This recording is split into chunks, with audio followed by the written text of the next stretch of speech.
Hi, I'm Lynn Olson, and welcome to the Future Ed Chat on Quality Check. What's the best way to measure a school's quality? The answer depends on one's definition of a good school. Parents, educators, employers, and policymakers hold many different opinions on what school should be about, from preparing young people to acquire employable skills to developing informed and engaged citizens. Yet virtually every educational aim rests on the same foundation: giving students a strong academic grounding, helping them develop the knowledge and habits of mind that allows students to think critically, communicate effectively, and acquire new knowledge and skills as society changes. At this challenging moment in American education, with student achievement in decline, Future Ed and the Keystone Policy Center decide to approach the question of how best to measure schools from scratch. Standardized test scores remain a key measure of school success, but our research review on the features of schools that make the greatest contribution to student outcomes identified additional metrics that could offer a more complete picture of school quality, from students' access to rigorous instruction, effective school staff, and a safe and supportive learning environment, to students' outcomes after they graduate high school. While all the measures we identified can support school improvement, however, not all are suitable for accountability systems that compare school performance and hold educators responsible for student results. Today, we're joined by 5 experts to discuss how best to measure school quality and how to use those metrics. Elaine Allensworth is the Executive Director of the University of Chicago Consortium on School Research. Jeffrey Broom is the Director of School Quality Measurement and Research for the Chicago Public Schools. Jon Deane is the CEO of GreatSchools, a national nonprofit that provides parents with school ratings and reviews. Denise Forte is the President and CEO at EdTrust, a nonprofit that works to dismantle racial and economic barriers to educational advancement. And Lizzette Reynolds is the Commissioner of Education in Tennessee. Welcome, everybody. We have an hour and 15 minutes this afternoon. We'll start with a panel discussion for about 15 minutes and then bring the audience into the conversation via questions in the Q&A tab. And we'll get to as many questions as possible. So, Elaine, I'd like to begin with you. The consortium has done a lot of research on this topic. What are some of the important measures of school performance beyond test scores that research says capture important contributions to student achievement? Yeah, thanks, Lynn. There are a lot of different metrics of school performance that are at least as informative and oftentimes more informative than test scores. I often think about test scores as like, one piece of information, like having a running speed, like in terms of if you're going to say, is it a good football team? Is it a good soccer team? You wouldn't want to just look at how fast the players can run 100 meters, right? But that's kind of what we do in schools by just looking at standardized test scores. We see that, obviously student engagement is really critical. So metrics of student engagement like attendance or how much students' attendance changes throughout the course year as they move through the grades. Student experience data, survey data, teacher survey data, family survey data, all actually can provide really valid and reliable information on experiences. I think what's most important is our schools actually preparing students to succeed in later years. And that's how you really get the best information about school performance. So looking at how students are doing for high schools, are students going to college? How are they doing in college? Are they persisting? Are they graduating? For elementary schools, how are students doing in the middle grades and in high school? Are they on track to graduate? Are they passing their classes?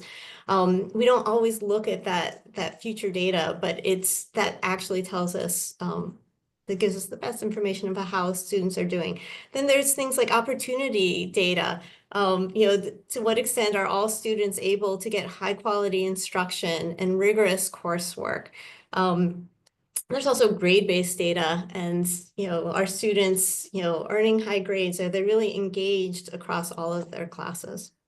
Denise, given all of that, why should states keep using state tests of students as one measure of school performance?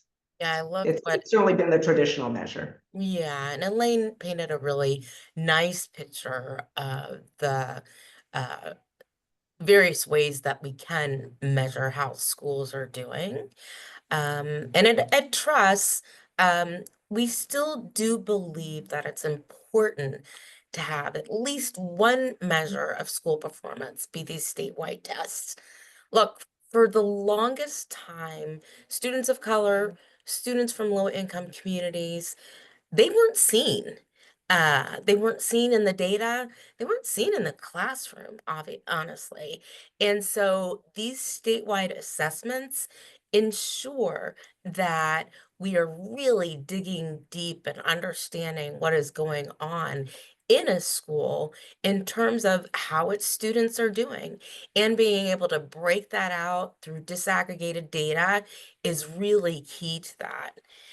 Assessments have also been an amazing civil rights tool to ensure that schools are really providing an equitable education.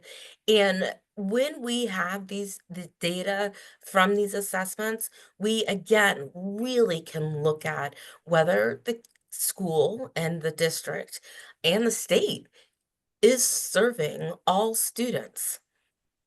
Jeff, I know, Sorry? Jeff, oh, go ahead. Oh, go ahead. No, go ahead. Jeff, I know that the Chicago Public Schools is redesigning its school quality measures to provide what it's described as a more comprehensive picture of school quality. So test scores plus, I guess. But could you explain a little bit why and what's, a few of the additional measures you are using? Yeah, thanks, Lynn, and happy to be here. With respect to why, so I'm gonna try to sum up about 5-6 years of work in 3 minutes. So buckle up. The roots of the current initiative are really in discussions we had with the board prior to the pandemic. And so back in June of 2019, we had in place for about 6 years at that point, an approach to accountability called the School Quality Rating Policy, or SQRP. This was a policy, it was a multi-measures approach, but it was only student outcomes. And at the time, it was kind of ahead of the field. It was actually emulated by multiple other districts. But in that June 2019 board meeting, we were having a discussion with our newly appointed board, and they really pushed back on SQRP. They felt that it had been experienced as punitive by a lot of our communities that use the traditional kind of levels and traffic light system of rating schools. And it also had been imposed. It hadn't been designed in partnership with the stakeholders impacted by it. So we really were kind of pushed to come up with something better and to engage stakeholders. So this was delayed by COVID, but we, over the course of a couple, 3 years, we conducted more than 21,000 touch points, surveys, focus groups, et cetera, to really understand what our stakeholders and the system needed with respect to school measurement and district accountability. And that got codified in a board policy in April of 2023, which is the Continuous Improvement in Data Transparency Policy, or CIDT. And I think it's important to note, connecting the other responses we've heard so far, is that it has all of the traditional student outcome metrics. So we still measure and report test scores, attendance, grad rate, all of that.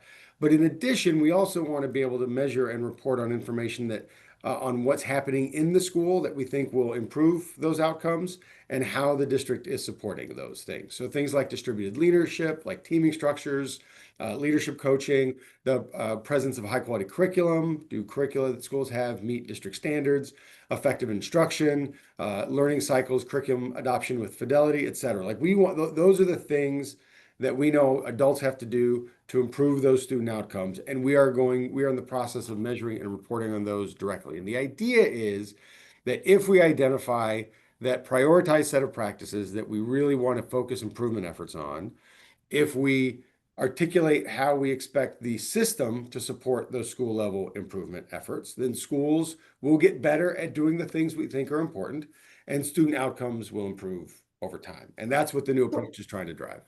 So let's go a little deeper on some of these. One of the things that research points to is the importance of providing students with access to challenging instruction. Students can't really learn what they're not taught and exposed to.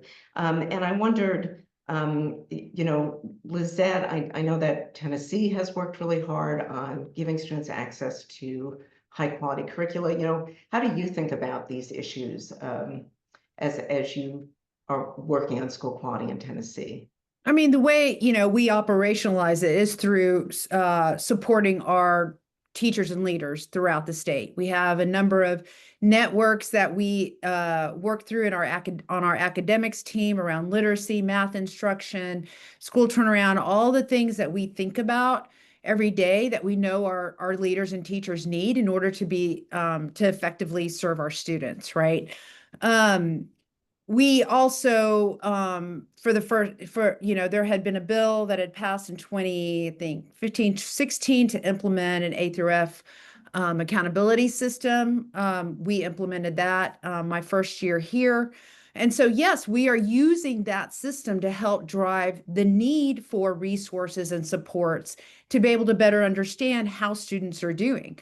I mean, for me, I think I'm more on the Denise side of things, and that we need accountability, because if you implement all these other things that are not valid, reliable, and comparable across school districts, kids are going to achieve. That's what we know. That's how we can really determine are all of our students being served well. And so part of that is thinking about not only the supports necessary, but also how are those supports actually turning into high student outcomes. As a state, we are inching along, trying to continue to demonstrate that our kids are learning. But we're not there yet. Like, none of us are. And we can talk all day long about all the inputs that go into the system. But at the end of the day, what really matters is our students achieving. And we're making progress, but even though I might get hit for saying this, technically we only 40% of our third graders are reading on grade level, right? Truly at grade level. And there's some growth in those sorts of things, but that is not good enough. That is not going to result in lifelong success for 100% of our students in this state. And we have, a lot of rural kids. As Denise said, we want all of our kids to be heard and seen. And the way they are going to be heard and seen is through actual achievement. So that's how we're approaching it. I think what we worry about is this idea of elimination versus flexibility. When we think about graduation requirements, end of course assessments in general, and about whether or not students can actually achieve those. There is nothing worse than hearing from folks that say that we have to eliminate certain coursework or certain pathways because not all kids are going to achieve that at that level.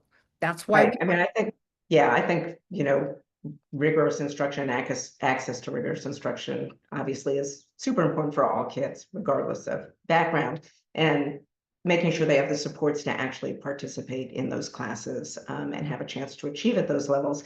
Another thing research has consistently talked about is the quality of teachers and school leaders as being really important for student outcomes, really important school-based contributors to student learning. How should we be measuring that? I know that's been a controversial topic in the past, and I'd love folks' thoughts about that. I mean, I can jump in, Denise, if you want to jump in, but Elaine, it's a hard one, right? We have Tennessee is one of the first states to really embrace the teacher evaluation piece. The problem is that it does make those direct connections to testing in some places, but in a way, we're kind of seeing very subjective scores, right? For the most part, most end up in a 4 or 5. We have a system 1 to 5, right? And many of them end up in that 4 to 5 range. And so are you really diversifying who your quality teachers are? Because at the end of the day, it's about supporting them. This is not about eliminating them unless, they really aren't very good at their job. But I think, again, we all know teachers, this is a public service job. They aren't doing this for the money. They're doing it because they care for kids and they want to see kids achieve. So how do we support them by giving them the reality of what it is they need to be successful in the classroom? Elaine, how do you think about measuring teacher and school leader quality? Because I know the consortium's research has been really interesting in terms of thinking about what it means to have professional capacity within a school. That's right. We have a lot of research that looks at metrics about particular leaders and teachers, as well as how teachers and leaders work together, that all are very predictive of how students actually do and whether a school will improve.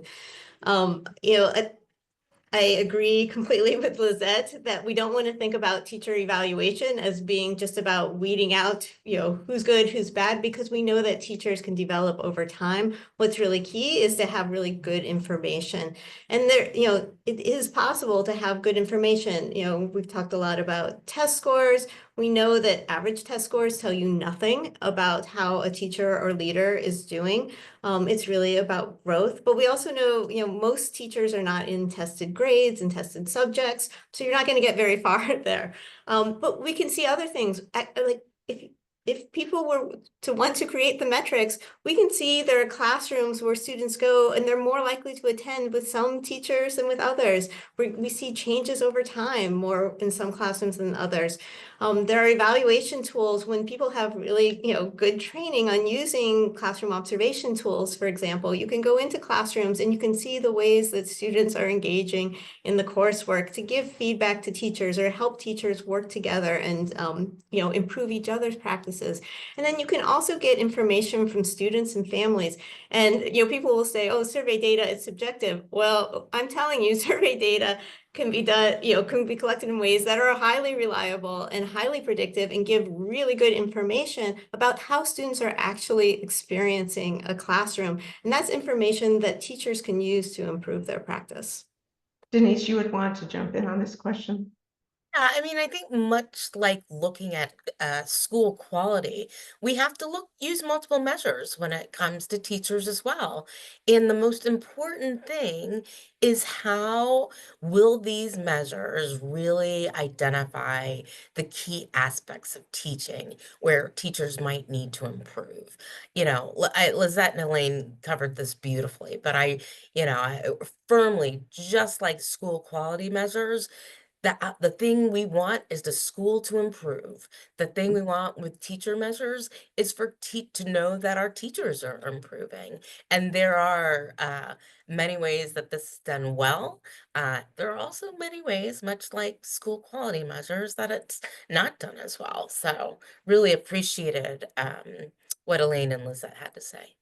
And I know, people often talk about test scores as really a proxy for what we really care about in schools, right? Which is parents want their kids to graduate and have a good life post-school. And so really what we want is those longer term outcomes for kids. So Denise, when EdTrust has looked across the 50 states, to what extent are they considering longer term outcomes when you look at their report cards and their accountability systems? I think states are doing relatively well here, and it's really, I think, a good indication that they are now looking at things beyond high school graduation. About 38 states are using college and career readiness as one of their measures, and I think it just really signals that what happens after high school matters.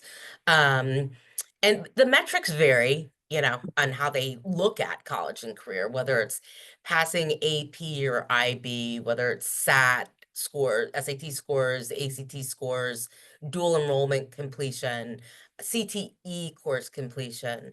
A few states are also, about 12, looking at military readiness. But it's important to be looking at these indicators. We need more indicators that are reliable and credible in this space. Not enough states are tracking post-secondary enrollment as part of their readiness measure, which is a real missed opportunity to see whether, students are achieving, are succeeding. So more to learn here, but I think it is really exciting that 38 out of 50, I don't know if we have other places Mhm. that are, you know, doing that well there. Jeff, what are you using at this point as you think about actual outcomes post high school? Is there data that you have available and that you're starting to think about? And Lynn, you look like you want to jump into. Yeah, well, so for post-secondary success, we Yeah. do two things. One, we actually do, and this was actually part of our old system, so we've been doing this for over a decade. We do have two measures called college enrollment and college persistence. So we measure what percentage of our graduates enroll in college the following year, and then of those, how many are still enrolled a year later. And then I think, and this counts, we also have an early college access measure. So students, and we have a list of credentials that count, but AP test scores, IB test scores, career and technical education certifications, things like that. That we also have, we're part of high stakes accountability under SQRP and are still part of our public reporting at the high school level in terms of what schools are not just offering students, but what students are leaving high school with respect to college and career access. Elaine, you want to add something?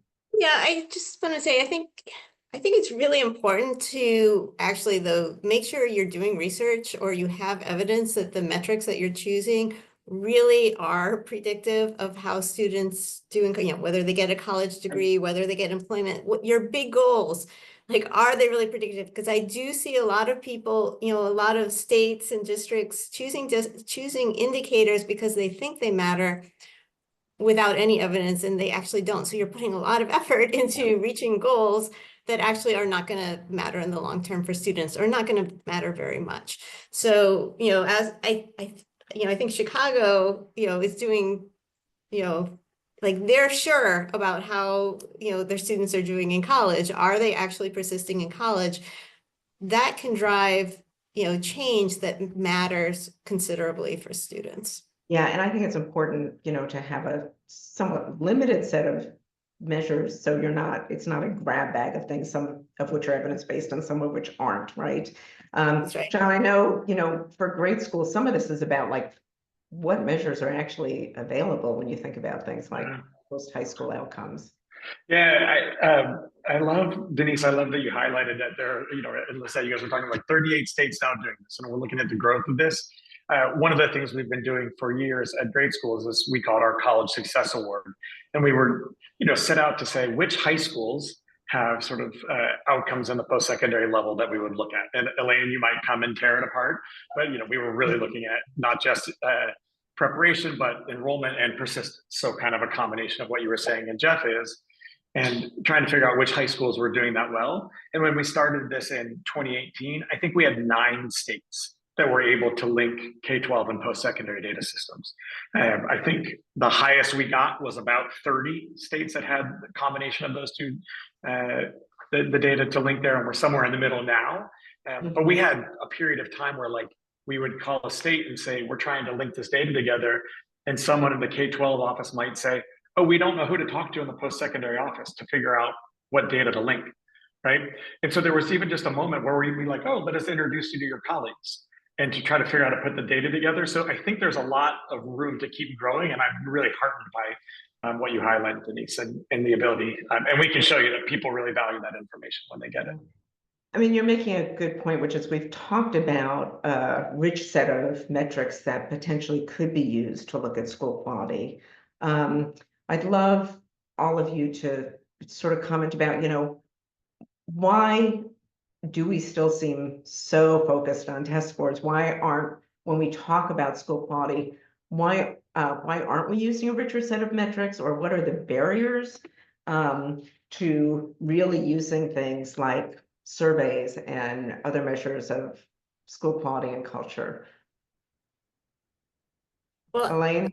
I'll give Yeah. my 2 cents here, and the others can contradict me. But I do think that there's a tendency to not trust other metrics, and to really highlight, you know, any kind of metric that's out there. It's gonna have its strengths and its weaknesses, and so there's a real tendency to highlight the potential weaknesses of other metrics. So you'll hear people talk about subjectivity a lot with things like surveys or grade-based metrics, or you'll talk about potential influence of non-school factors on things like attendance. There are an equal number of problems with test scores that people never talk about in terms of things like, how narrow they are in terms of what they measure.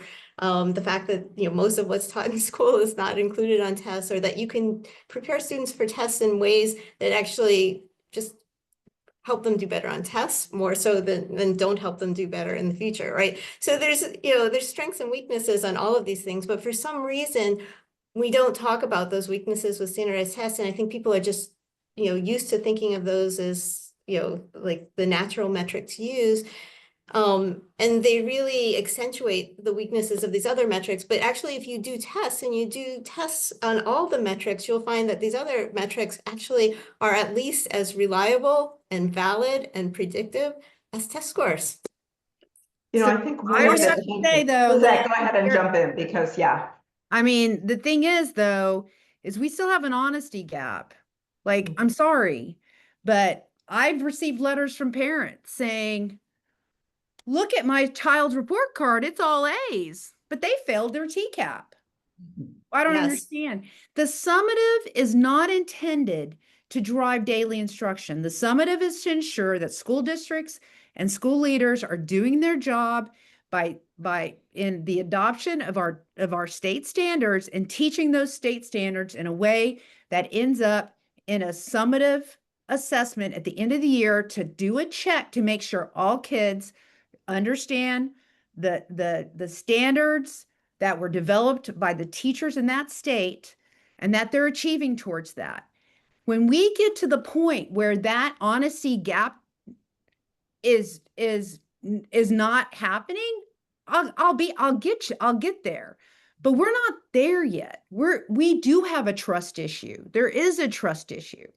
And I say that I have some amazing school directors in this state that are committed to the achievement and the growth of their students and ensuring that their lifelong potential and flourishing will be there not only at the end of their high school careers, but beyond. But we're not there yet. And we could talk all day long about all these other factors. And I've seen school surveys. They're not all of them are actionable. They're just like, check the box. Yeah, we did the thing. I'm a parent. I was subjected to these school surveys in our public school system. And let me tell you, there was nothing they were going to learn there was nothing in there that I was able to say that they were actually be able to learn and actually take and improve the schools. So Elaine, how would you respond? I'm sorry to be. Yeah, can I just respond to that? Because Yeah. it's very direct. And I would say two things. One, implementation matters a lot, right? And so you have to have high quality surveys. You have to make sure that you have strong policies for gathering whatever data. And maybe you have strong policies around tests and you don't have strong policies around grades and attendance and surveys, and you don't have strong instruments. But when you have strong instruments and you have clear policies, you actually get good data. And the second thing I would say is, have you actually tested the quality of your test data versus the quality of your other data, and to see which is more predictive of your students' outcomes in later years and in college?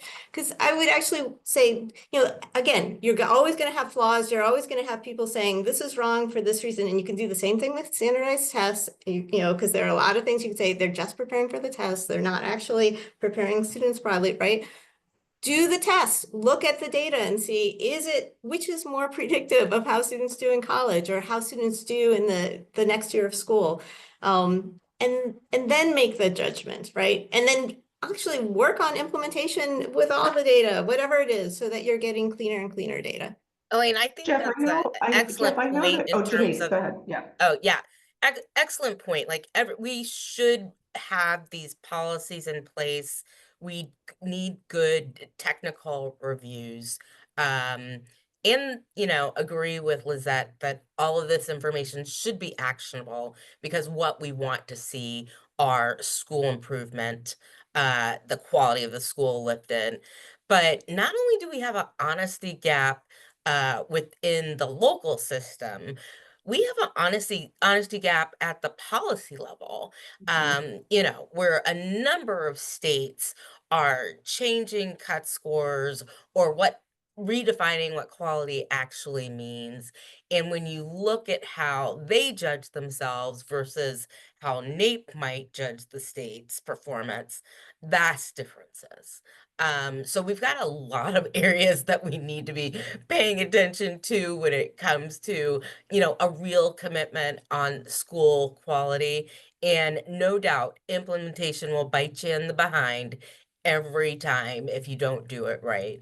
But Jeff, sorry, go ahead, Lynn. No, I was just going to say, Jeff, I know you did as part of the Chicago redesign, a lot of focus groups and surveys with parents and community members. What did they tell you about what they cared about most as they thought about school quality? Yeah, so what's interesting is I'm all of 6 years of work boils down to 3 questions, it turns out, and I have to give credit to the high school students who came up with these questions and were really profound and like really have become the kind of the organizing framework for everything. But what our stakeholders want to know is what is it that a school should be doing to provide a high quality education, and why are those things important? So the kind of the narrative there is, like, I as a parent, I'm an expert on my child, so don't tell me what I need to do with my babies, but I'm not an expert in like pedagogy and curriculum and all that stuff. So that's what I pay my tax dollars for. You all should tell me what I should be expecting, right?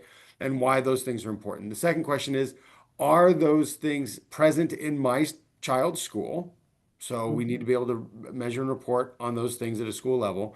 And then to the extent that my school isn't doing those things, how is the district supporting improvement efforts? And the way I've described this is, in traditional accountability systems, we see something that we don't like with respect to student outcomes or something like that, and the response is schools fix it. Mhm. And there's an awkward silence because there's no other there. That's the whole response.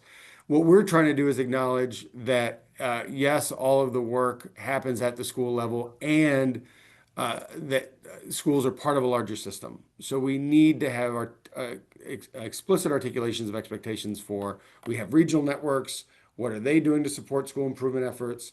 For our central office departments, what are we doing to support school improvement efforts? And all of those are focused on a set of prioritized practices that we think are most likely, based on research and experience and all of that, are most likely to move the needle for our students. And so that's what our parents, frankly, deprioritize things like test scores, because I think our culture is like, we get it, we know it's there.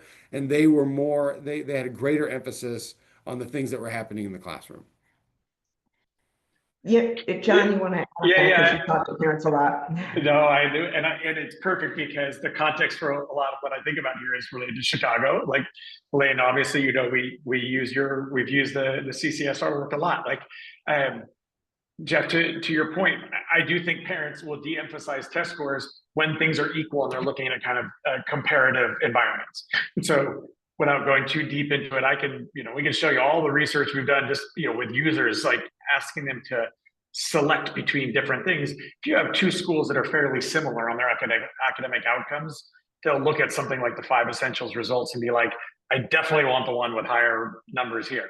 And if you look at one that has a much lower set of test scores and really great 5 essentials results, they'll say, I want the other one with the higher test scores, right? And that is a pretty common response at a very significant rate in the differences. It's because all of those things matter to people. They reprioritize them, Jeff, but I think they're assuming a level of outcomes at the school level that's high enough. And Lizzette, I was thinking about that honesty gap. Like, they're assuming they're not being lied to, and there's like, okay, well, my kid's going to go to this school, they're going to learn how to read, so I want the other things here. And I think that's a lot of what we see when you try to find comparisons between combining these different measures. Yeah, it seems like one of the underlying tensions, obviously, is which of these measures should we really be using for what people think about as high stakes accountability for schools, and which should be used in a school improvement space. And, there's been research from the Government Accountability Office and EdTrust and others suggesting the school improvement areas pretty undeveloped compared to our focus on accountability. So I'd love, folks to weigh in on that. Like, how do we think about which are appropriate in which sphere, and how to move the improvement needle a little more aggressively? Denise? Yeah, I mean, and this is absolutely a problem we need to fix and we can fix. I think this question of making sure that we have the right indicators when it comes to high stakes, um, and those that we need to really lean in on school improvement is absolutely the right focus.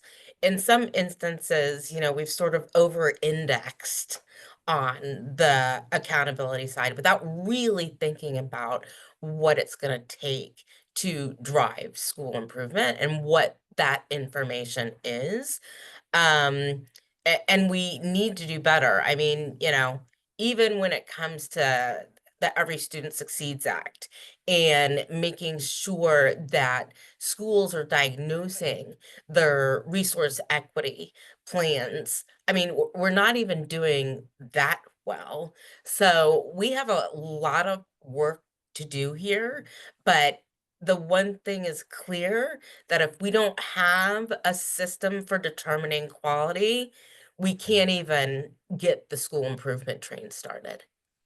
Yeah, and I know, we do have a question from the audience because of the transitions we're seeing right now, right, at the federal level. What do you expect the potential federal elimination of the education department and cuts to the Institute for Educational Sciences, the National Center for Education Statistics, and these other major federal data sources?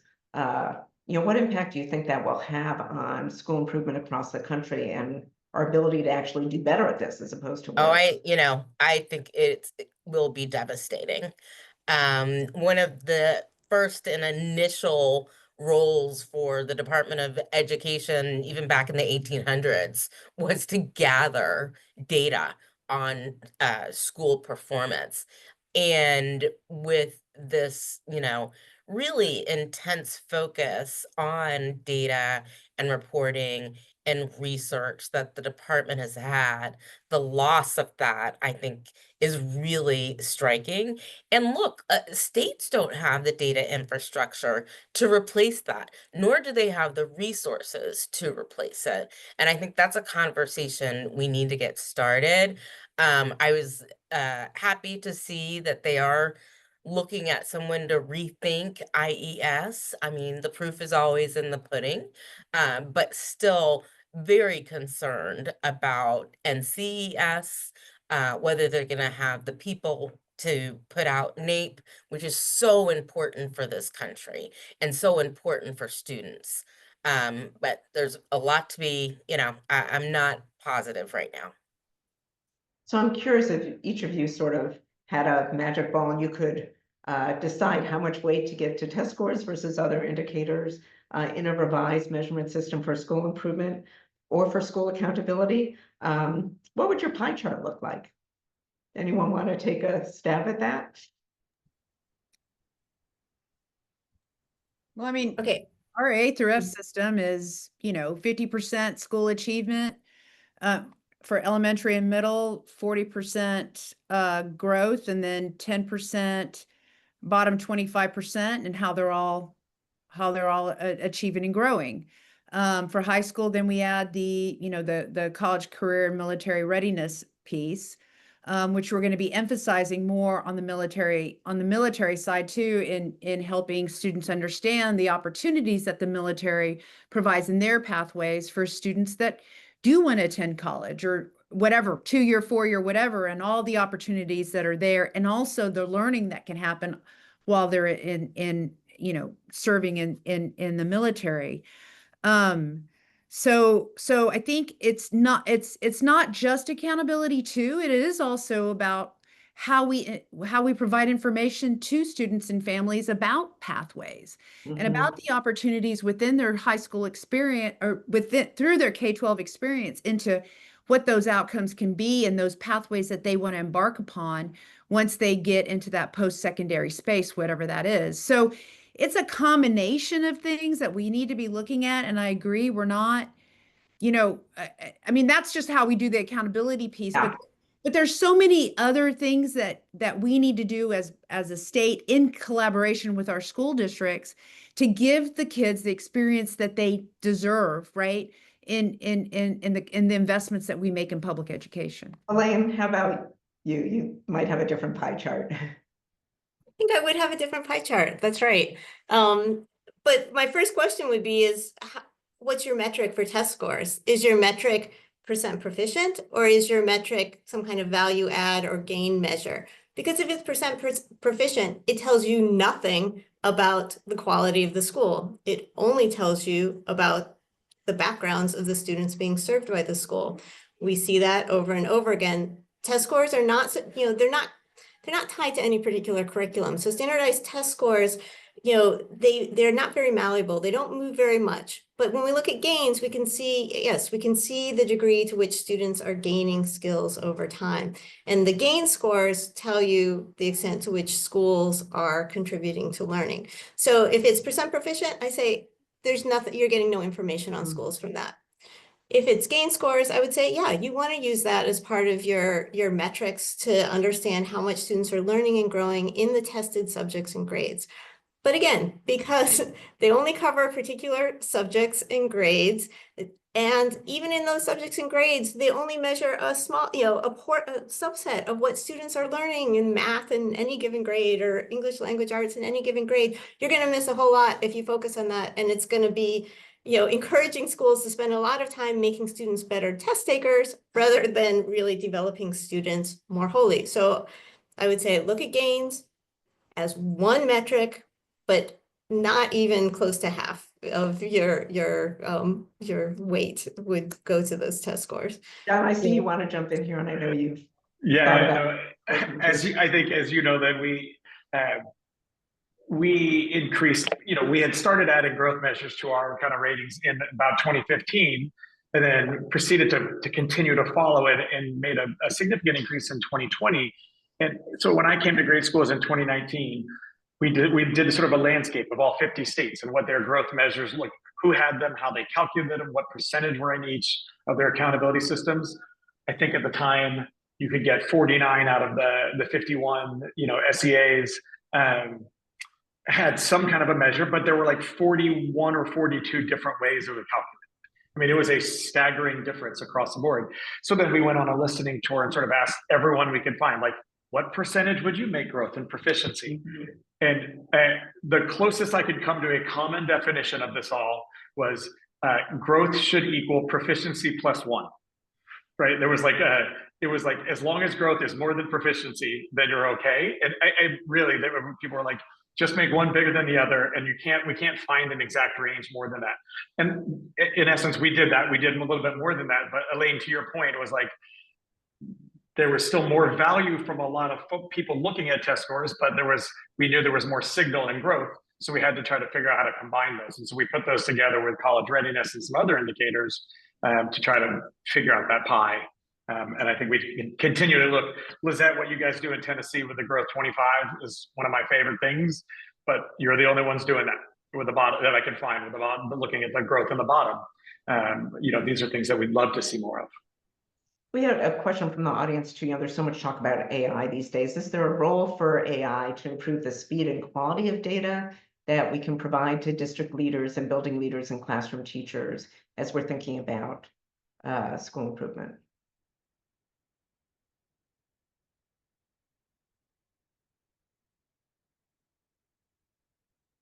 So the answer from our panel seems to be maybe. We'll let them keep thinking about that.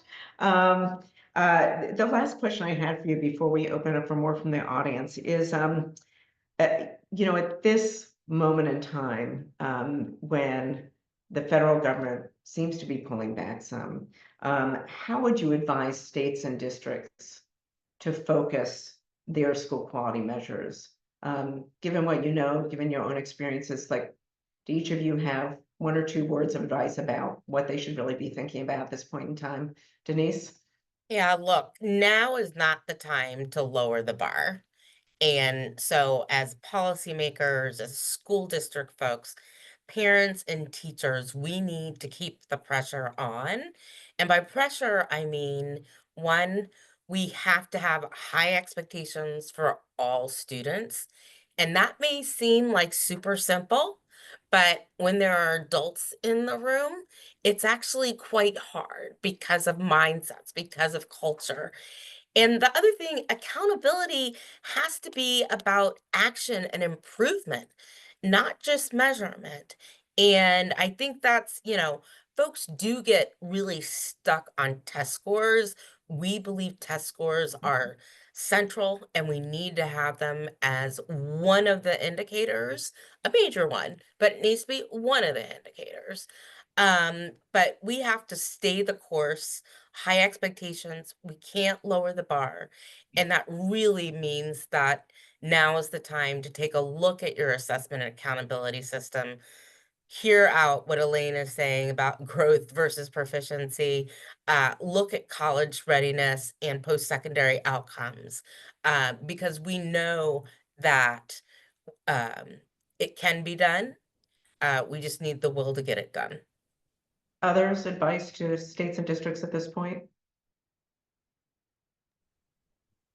I mean, Was the that- only thing I would add is that, you can grow kids all day, but if they can't ever achieve on grade level, they're never going to be successful.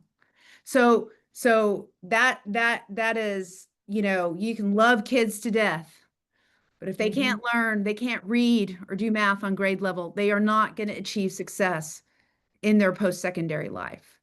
So I'll just leave it at that. I would like Elaine? to add some things in terms of how we should look at that in terms of research, but there's not time right now. But it is important to make sure students are able to succeed. And let's think about what are the metrics that are most predictive. And is reaching that proficiency level highly predictive of how students do in college? Let's look at that and let's compare that to other metrics. So we have a couple of questions from the audience and also some comments. So I'm going to try to focus on some of the questions. One person asks, is part of the purpose of accountability to identify schools that need additional support? Don't absolute measures help identify schools that need additional support? So in other words, I think this is sort of like Lizette's argument. Should you focus on outcome measures first and then a separate set of indicators for school improvement, or broaden the measures we actually use for identification of schools in need of improvement? I would say yes, that you definitely need to understand how students are performing as part of accountability and improvement. The issue is that if school A has a proficiency rate of 20% and school B has a proficiency rate of 20%, it is very possible that 20 does not equal 20, as in there are very different reasons for school A and school B to have those proficiency rates of 20%. And so if you don't have some information about what's going on in the building, if you're not able to do really good root cause analysis, you're not going to be able to get into effective cycles of improvement, because the supports for improvement that are perfectly appropriate and potentially effective in school A will not be so for school B. And so that's why in our sort of theory of action, you need the information about practices and supports to complement the really rigorous use of student outcome data as well. It also strikes me that some of this is about signaling both to schools about how they should be spending their time and what's important, and to parents and the public about what we expect of schools and what's important. We also have a question from the audience about, can we talk about better tests? So we've talked about the importance of tests. Would love you all to weigh in about why haven't our tests really changed all that much? And what do we need to see in that regard? Denise, you Yeah, look like amen you're to ready. that. We absolutely need better tests. I think, there were opportunities, with SBAC and I'm forgetting the other one, but they still needed improvements. Honestly, one of the ways I'm hoping AI might be a tool for good is to be thinking about how they might improve assessments, giving kids better feedback, really being aligned to the state standards in a way that looks at the items very carefully and sort of dissects them to make sure that they are meeting the standards. So there's certainly a space for that. And I think there's actually some work going on there now, which is pretty exciting. You all also discussed the states that are using leading indicators of college and career readiness or military employability readiness. Do you think it's important that we land on a handful of those that, to Elaine's point, are sort of evidence-based so that there's more consistency across all 50 states? Or do you think it's best left to each state to decide what those indicators are given their own context? I mean, right now, it's very hard to compare across places in terms of, how well school districts and states are preparing students for life after high school, right? And until we have really good metrics or we have consistent metrics, it's very hard to judge how well a particular school district is doing. You can look at, for example, Chicago can look at change over time in Chicago. But whenever we try to compare, well, how is Chicago doing to other places, especially, it's very hard because, the data is just so inconsistent. Even at the national level, we don't have good, consistent data on students' post-secondary outcomes and career outcomes. But yet that's like all of our work is like to prepare students for college and career, citizenship, things like that. And yet we don't have these metrics of these ultimate outcomes. So how do we know that we're having the positive effects that we want to have? We really need these metrics. And I just to add to that, John, I'm sorry. Someone We'll let asked John why you jump in weren't next. talking, and it's because we're jumping all over you. But to Elaine's point, this is why the devastating cuts to IES and NCES are so harmful, because we won't have the opportunity to do really invest in really good research on those important points. John, you want to jump in? Yeah, Denise, don't worry. I'm never going to cut you off. I want to hear what you're going to say. So it's great. I think obviously, I would love if there was a couple of measures that were used across the country. We're a small organization and we try to provide some national coverage. But I understand state by state, we'll also get to see different measures used in different places. And that, from my perspective, is also really interesting because then we can get a look at, how are people in different locations valuing that data differently. But one of the things that, again, on this particular topic, we've looked a ton at what will it take to find some of those data points to put together, similar to the way I talked about the College Success Awards. We've looked at could we see in a high school what CTE pathways students are in, what credentials they're earning, and then whether in the local community there are jobs in those areas that they're achieving, right? Could we actually say this is a community that's preparing kids for jobs afterwards? And it sounds so easy, just to say that. And the amount of work, I've talked to a few different places where they're we're trying to get some of these data sets. And there are actually some states I know, and I don't want to get yelled at by anyone. There are some places where that's happening, and I'm really excited to see that growth. But if we could say look, these are schools that are preparing kids for all opportunities and actually with meaningful pathways here, I think that would be a really great way to talk about school quality for the future. Well, and I think there's the lens perspective of that we don't do as well as an education community is talking about where I would say individual states, and then I guess you could go national, but talking about our economy, right? And how are we ensuring that we have the educated workforce that can feed into strengthening our economy in the regions that exist, and in particular in Tennessee, we do have a very diverse economy. We have agriculture, we have strong advanced manufacturing. We've got Oak Ridge, in East Tennessee, so it is part and parcel too of thinking as a state, again, it is those outcomes, right? And that's something that we're really focused on right now. We've had some really great conversations just today about how we can be better as a state and ensuring that these students have what they need in order to be successful in our state and of course in our global economy, which is why I talked about the elimination versus flexibility, because what policymakers tend to want to do is they want to eliminate. And so they want to eliminate world language. Well, we don't really learn Spanish in high school, or we want to eliminate algebra 2.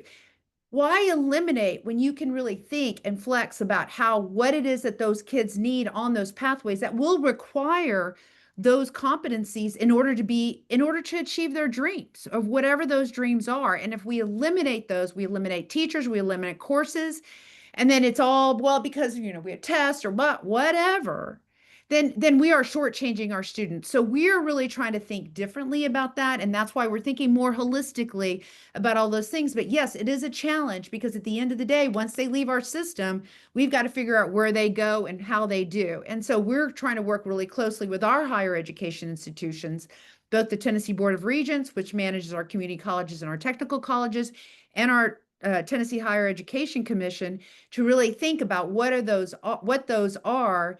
And when we think about inputs like dual enrollment, is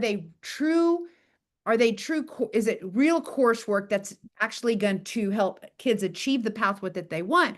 Or is it just random acts of dual enrollment just to get the credit or get the check mark on the accountability system? Right. And that goes back to, I think that goes back to some of the earlier points folks have made, which is you need these data systems that cross pre-K to 12, post-secondary, and the labor market to be able to really track some of these longer term outcomes. And then you need really well-vetted measures that you actually show that they have evidence that they contribute to those. We have a couple of other questions from the audience I want to get to. One is, someone talked about lowering cut scores on state tests, but someone else wants to know, what do you see as the impact of states lowering the bar for teacher certification and licensure when it comes to thinking about school performance and school accountability?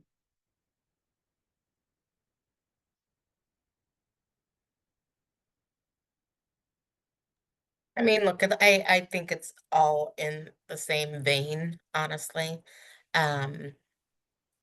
You have to set high expectations for everyone who's involved in the education of young people, teachers, school principals, parents, the students themselves.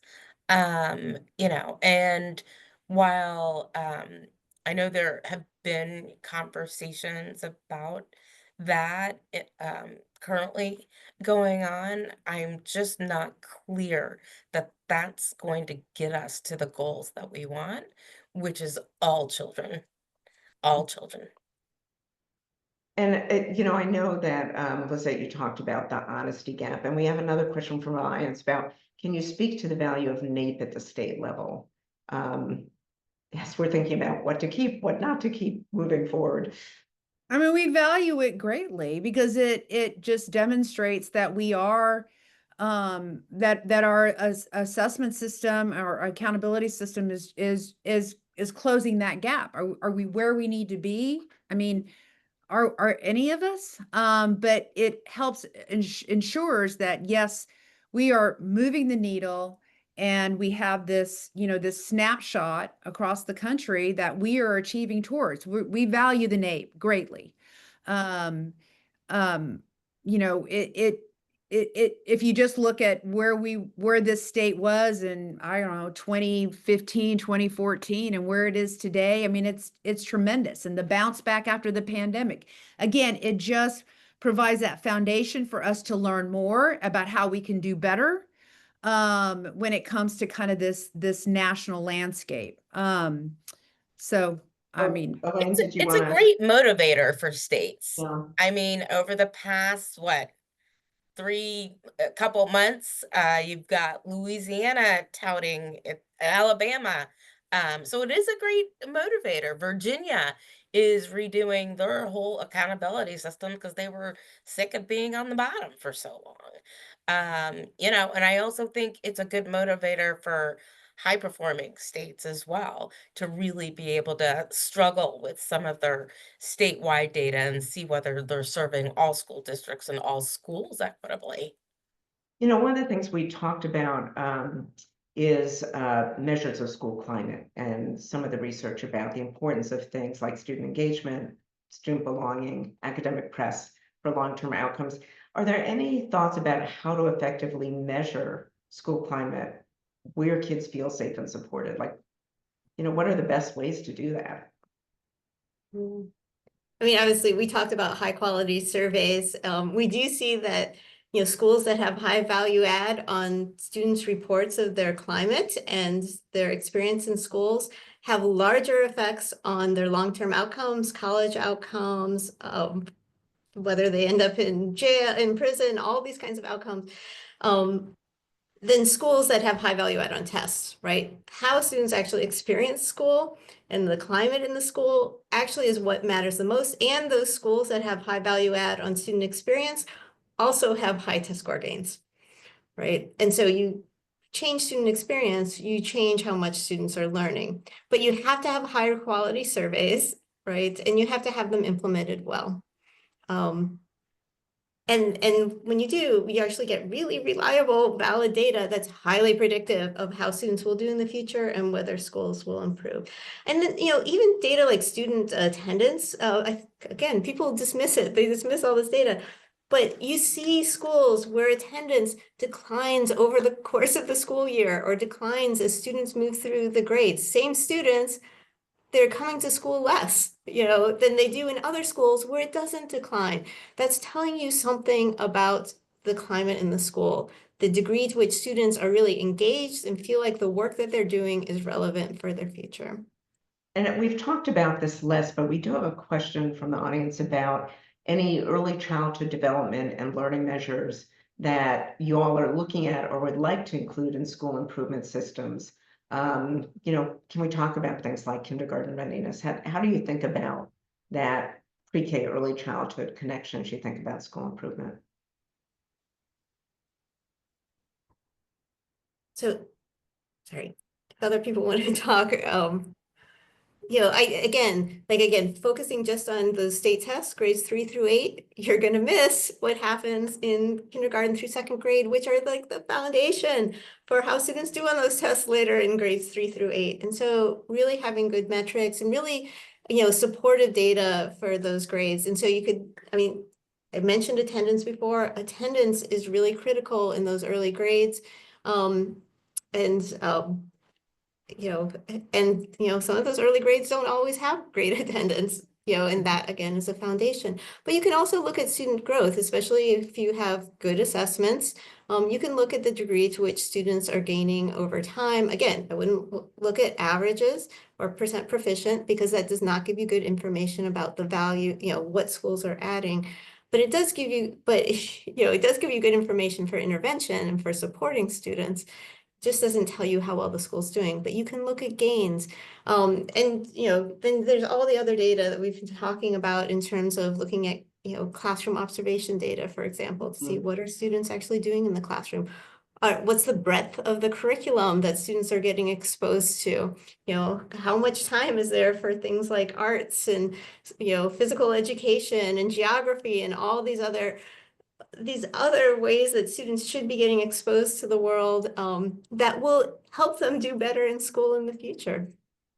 You know, I know one of the things we've sort of been talking about, and we have this question from the audience, is how do we balance the need to evaluate schools in a really robust way with multiple measures and the need, somewhat to Lizette's point, to help families sift through all this information to make an informed choice, particularly at a time when school choice, you know, I'd have to say is growing rapidly. How do we think about having a rich system of multiple measures without just generating a lot of noise?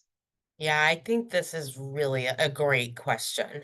And not even in the school choice, you know, specter. It's about how do we give parents um, concise information? How do we help them make sense from NAEP, iReady, their statewide assessment and grades. What does that mean when it's packaged together? We did a report on this, but I, also want to shout out Bib Hubbard's work in this area, in really sort of understanding how we should be thinking about all of this information that parents are getting. So that again, it's used to help them support their student. And honestly, this is one of the better ways of addressing the honesty gap is it need to be really clear on what these indicators show, how they were identified or how they were measured, and then give parents honest information that's not like gobbledygook, but like real talk about how their students are doing. And we had another question, which I think is another great question, which is, is it reasonable to have separate measurement systems, one for accountability and one for improvement, because of the risk, for example, that improvement metrics get corrupted when they're used in high stakes consequences, or there are some measures you'd like to use that may not be as reliable and valid, et cetera. Or is the inclination to treat the two as one and the same too difficult to overcome? Another way I think about that is you can add all kinds of measures, but if we have a super heavy test-driven accountability system, does that wash out attention to any of the other measures? So, I think this question of, is it reasonable to have two separate measurement systems, or how should they relate to each other? Anyone want to address that? I mean, the way I view it is, you have your state accountability system, which is really, again, to ensure that school districts are doing their job with every single child that they serve. When you talk about school turnaround, that is more at the individual campus and or district level. So there should be leadership at that district into the campus level, then trying to then figure out, okay, what it is that we need to do. What are those measures that should be developed at that individual level? Because communities are different from, and they vary from district to district, school to school. There are probably a lot of the characteristics that Elaine talks about that are more valid at that local level as opposed to the state level, because it is that, when you think about it, the state accountability system, you can criticize this all day long, but it is this one very significant measure around testing. But again, are the schools doing their job? What do parents expect every time they drop their child off at school or they see their child off to school? What do they really believe happening? They believe that their child is going to go learn to read, write, do math, learn, history, all the things, the enrichment courses. That's what they expect. All this other stuff is adult stuff. How does it? So others, I'd like others to jump in. So that's the difference. I see Elaine's ready to jump in. John, I saw your hand was raised. Others may want to jump in as well. So. Oh, sure. I mean, I do think it's a balance. I think you have to have some accountability or there's no incentive to improve. And so, but then I also know that it's very hard for people to work on improvement when they're feeling under pressure and, it's at high stakes. And so I think you do want to have a balance so that you have some, harder accountability, but then you also have metrics that are related to those metrics in the hard accountability, but they're really things that are very malleable. They're things that are that you can directly, work on that will lead to those better outcomes long term. And when you're not under the spotlight, you're going to have a lot more bandwidth to really be working on improving. John, you want to jump in? Oh, this is such a big question that I guess my take would be, we're not either. I'm not either of these systems. We're more like the little a accountability system where people get access to information and are using it in different ways. And I think the thing we think about a lot is like, what's good to Denise might not be the same as good to Elaine or to Jeff, right? Like, we often ask the question of like, who's deciding what a great school is? Like, who's making that choice? And it's for each person as they're looking at it, they may be looking at different things. And so what we try to do is say, let's tell you as many of these measures as possible to paint a picture of what's happening. Like, let me try to tell you about the climate and the survey data that Elaine's talking about. Let me emphasize growth and tell you about the test scores. Like parents don't generally say, we want to know growth scores. But we tell you that because we think it's really important. But we also know that people will ask things like, oh, I care about class size, or I care about this and that. And I'm not going to put those in a rating system per se, but I want to make sure I'm sharing that information, because in between these two things about accountability improvement, like you also have this question of how are we meeting the needs of our families and our communities and where they are. And I think if we had gone down some of the other questions here, we might have gotten into that, even a little further. But that question of how do we meet those, that's part of how we think about this idea of kind of what quality might look like who are they being responsive to, and how are we meeting those needs is a really important thing for us. So we're nearing the end of our discussion. I want to give each of you a chance for maybe brief final word that you would like to leave this audience with as we think about school quality measures and what's important. So who would like to jump in first? Jeff, I'll start with you. Go ahead. Yeah, I can pop in. John made a lot of the points in terms of big A, little a accountability. I think those are really hard to disentangle, and I think it's really context driven.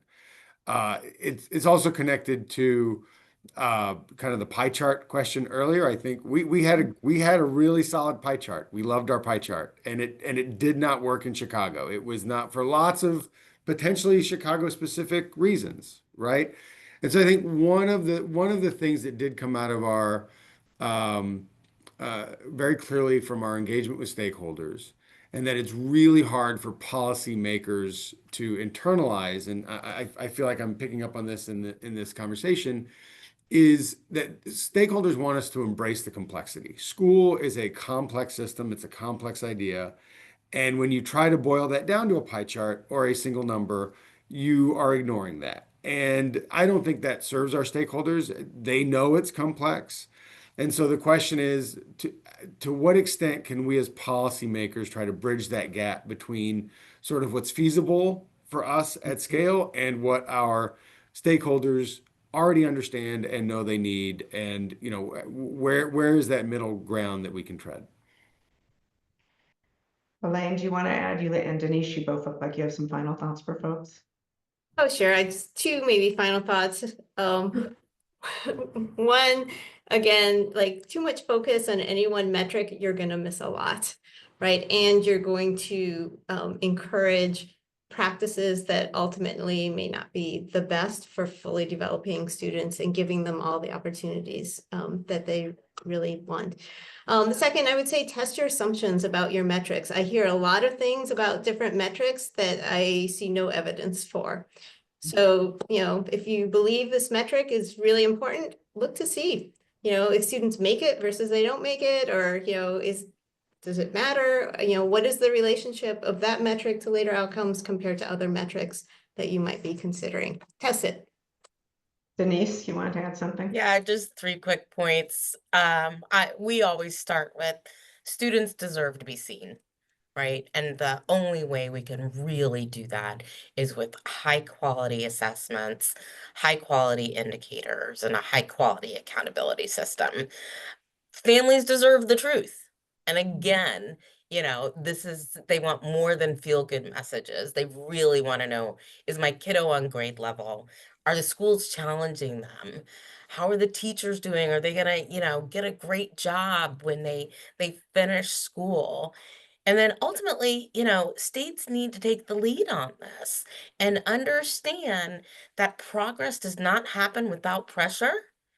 And, this is what we need in our public education system right now, is more pressure for improvement. Lizzette? I'll just add real quick. First off, I just want you to know, like, our team does an incredible job in ensuring that our assessment system is truly measuring kids' achievement so that they can be successful later on in life. This isn't just something they just created out of pie of the sky with no background, no research. We have an amazing psychometric advisory group that helps support this work to make sure that we are doing right by kids. So I just wanted to say that. But what I want to go back to is what you said earlier, Lynn. You talked about with student achievement in decline. Why would we take the pedal off Why would we take the foot off the accelerator if we're saying student achievement is in decline? So, okay, well, then we shouldn't do any more student achievement. We've got to keep the focus on what, at the end of the day, we all expected or expect as parents, that our kids are going to come out of their schooling, out of the system, learning how to read, write, and do math on grade level so they can be successful in life.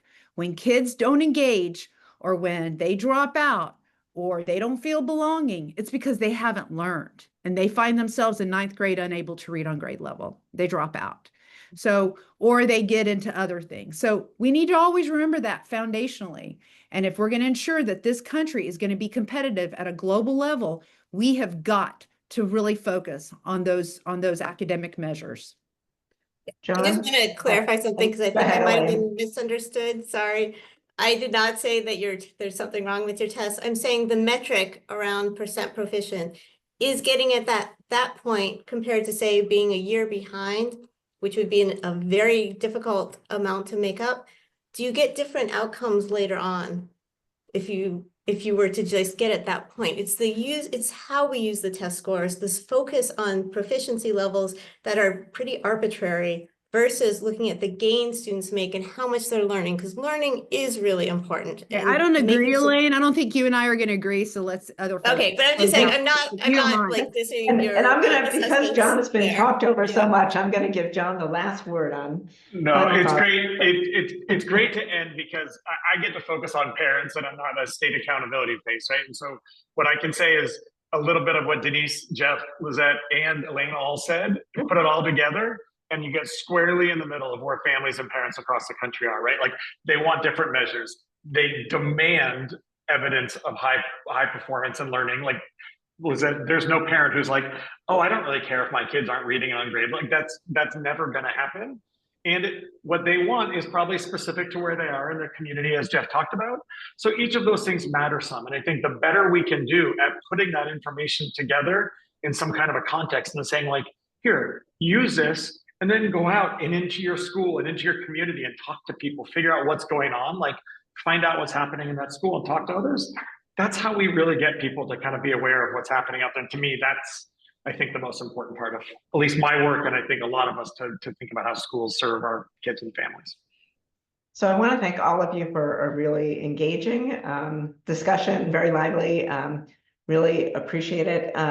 And for those listening, we will have a recording of this and also resources that are available from people on the panel so that you can go deeper on some of these issues. Thank you so much.